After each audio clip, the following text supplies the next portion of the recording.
Hay que ver, igual que en el caso de Amílcar, la mano de los golem, la necesidad, implantada artificialmente en la mente de aquellos generales, de cumplir la sentencia de exterminio.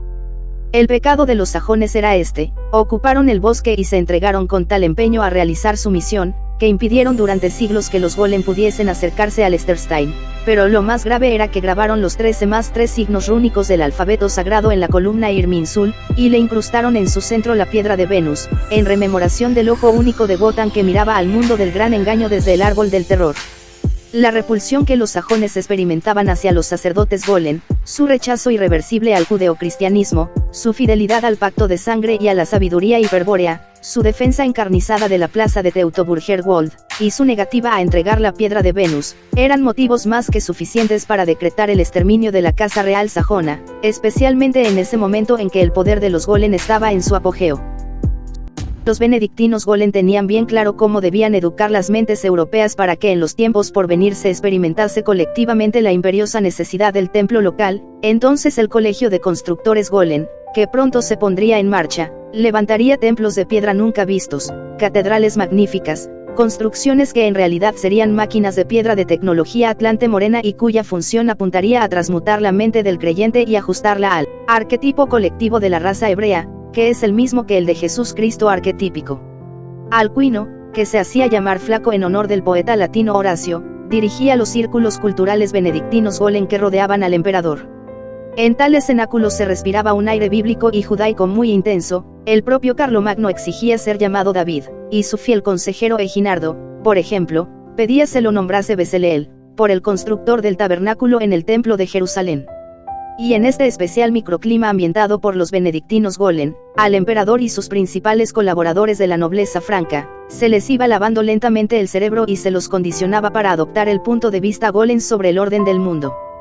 Para preservar ese orden, por ejemplo, se debía erradicar el paganismo e imponer mundialmente el judeocristianismo. Eso era el bien, lo que mandaba la ley de Dios y lo que suscribía el representante de San Pedro.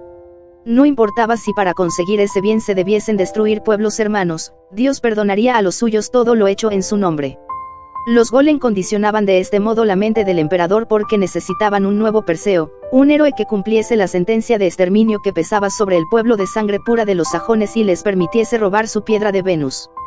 Por lo menos el pueblo perseo de los cartagineses que destruyera a Tartesos 1000 años antes pertenecía a otra raza. El crimen de Carlomagno y sus francos es inestimablemente mayor, pues, no conforme con apoyar militarmente la ofensiva lanzada por San Bonifacio contra la sabiduría hiperbórea de los sajones, emprendió él mismo la tarea de exterminar a la nobleza sajona, hermana cercana de la sangre franca. El de los sajones fue uno de los últimos pueblos de Occidente que se mantuvo ininterrumpidamente fiel al pacto de sangre y a los dioses liberadores. Según ellos creían, los atlantes blancos les habían encomendado la misión de proteger un gran secreto de la raza blanca, que cayera del cielo sobre Alemania hacía miles de años. Durante la batalla de la Atlántida, aquel secreto estaba específicamente mencionado en el mito de Nabután, a quien los sajones llamaban Wotan, como el anillo de la llave. Kala Chakra, donde los dioses traidores habían grabado el signo del origen. Fraye Perdiz lo tuvo que soltar antes de penetrar en el moribundo Nabután y su caída, según la sabiduría de los sajones, se produjo en Alemania. Concretamente, había caído sobre las rocas del Esterstein, una montaña que se encuentra en el centro del bosque Teutoburger-Wald. De acuerdo a lo que sostenían los sajones, el anillo tocó las rocas en coincidencia con el momento en que Nabután resucitaba y adquiría la sabiduría de la lengua de los pájaros. Esto produjo que el signo del origen se descompusiese en las 13+3 runas o runas y que éstas se plasmasen para siempre en las rocas del Esterstein. Sobre una de ellas, la más prominente, cualquiera que posea linaje espiritual podrá ver, por ejemplo, a la runa más sagrada para los atlantes blancos, la que representa al gran jefe Nabután, es decir, la runa Odal. Pero los sajones no solo conocían, en esa fecha tardía del siglo VIII DJC las runas de Nabután, sino que habían logrado conservar, igual que los señores de Tarsis, su piedra de Venus. En la cumbre del Esterstein se erguía desde tiempo inmemorial la Universalis Columna Irminsul, un pilar de madera que representaba el árbol del terror donde se había autocrucificado Nabután para conocer el secreto de la muerte. Este santuario era venerado por los germanos desde tiempos remotos y, para evitar su profanación por parte de los romanos en el año 9 de JC, el líder querusco Arminio U, o Erminrich, aniquiló al ejército del general Publio Quintilio Varo compuesto por 20.000 legionarios, en las proximidades de Teutoburger. Varo y los principales oficiales se suicidaron luego del desastre. Igual suerte no iban a tener los heroicos sajones 760 años después frente a un enemigo abrumadoramente superior y que abrigaba hacia ellos una intolerancia irracional semejante a la que Amílcar Barca experimentaba por los tartesios. Por supuesto que, atrás de esa intolerancia de Carlomagno, hay que ver, igual que en el caso de Amílcar, la mano de los golem, la necesidad, implantada artificialmente en la mente de aquellos generales, de cumplir la sentencia de exterminio. El pecado de los sajones era ocuparon el bosque y se entregaron con tal empeño a realizar su misión, que impidieron durante siglos que los golem pudiesen acercarse al Esterstein, pero lo más grave era que grabaron los 13+3 signos rúnicos del alfabeto sagrado en la columna Irminsul, y le incrustaron en su centro la piedra de Venus, en rememoración del ojo único de Wotan que miraba al mundo del gran engaño desde el árbol del terror. La repulsión que los sajones experimentaban hacia los sacerdotes golem, su rechazo irreversible al judeocristianismo, su fidelidad al pacto de sangre y a la sabiduría hiperbórea, su defensa encarnizada de la plaza de Teutoburger Wald, y su negativa a entregar la piedra de Venus, eran motivos más que suficientes para decretar el exterminio de la casa real sajona, especialmente en ese momento en que el poder de los golem estaba en su apogeo. Solo así se explica la sanguinaria persistencia de Carlomagno, que durante 30 años combatió sin tregua a los sajones, pueblo cultural y militarmente inferior a los francos y que si resistió tanto fue por el indómito valor que el espíritu hacía brotar de su sangre pura. En el año 772, las tropas del nuevo Perseo caen sobre Teutoburger Wald y, luego de encarnizada lucha, logran tomar el Esterstein y entregarlo a los sacerdotes benedictinos golem para su purificación. Estos no tardan nada en destruir la columna Irminsul y robar la piedra de Venus, condenando desde entonces a los sajones a la oscuridad de la confusión estratégica, a la desorientación sobre el origen.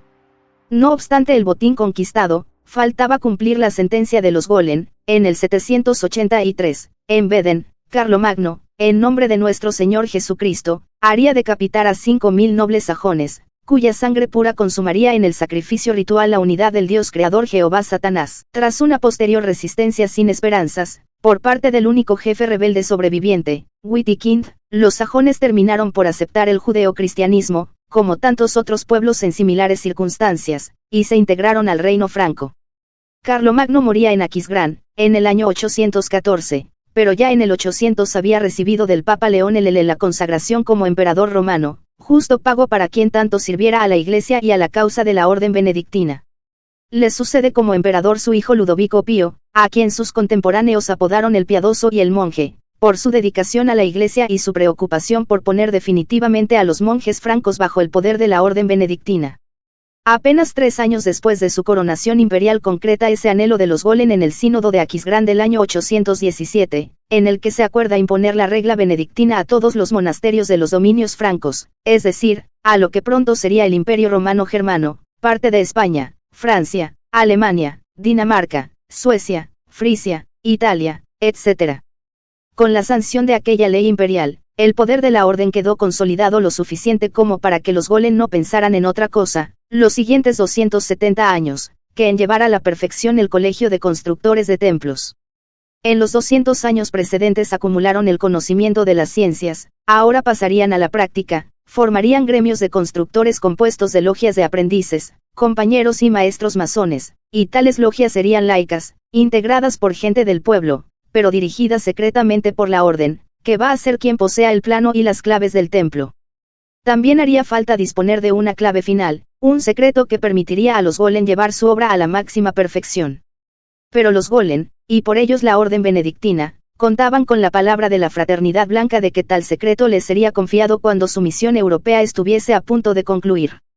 Aquel secreto, aquella clave de las claves, consistía en las tablas de la ley de Jehová Satanás, las que el Dios creador entregó a Moisés en el monte Sinaí y que posibilitaron luego a Hiram, rey de Tiro, construir el templo de Salomón, el templo de los templos. En ellas estaba grabado, mediante un alfabeto sagrado de 22 signos, el secreto de la serpiente, es decir, el más alto conocimiento que le es permitido alcanzar al animal hombre, las palabras con las que el Dios uno nombró a todas las cosas de la creación, con esas tablas en su poder, los golem estarían en condiciones de levantar el templo de Salomón en Europa, cumpliendo así con los planes de la Fraternidad Blanca y elevando al pueblo elegido al trono del mundo. Claro que antes de llegar a tan maravillosas realizaciones la orden benedictina tendría que resolver varios problemas, además de poner en marcha el Colegio de Constructores de Templos, habría que crear las condiciones para que los pueblos del Imperio Romano apoyasen la existencia de una orden militar en el seno de la Iglesia Católica. Tal orden tendría una doble función, por una parte, custodiar, en el momento que la Fraternidad Blanca decidiese entregarla a los golem, las tablas de la ley desde su actual ubicación en Jerusalén hasta Europa, y por otra parte servir como fuerza militar de apoyo a la constitución de la sinarquía financiera, o concentración del poder económico, que sería necesario establecer en Europa como paso previo al gobierno mundial del pueblo elegido.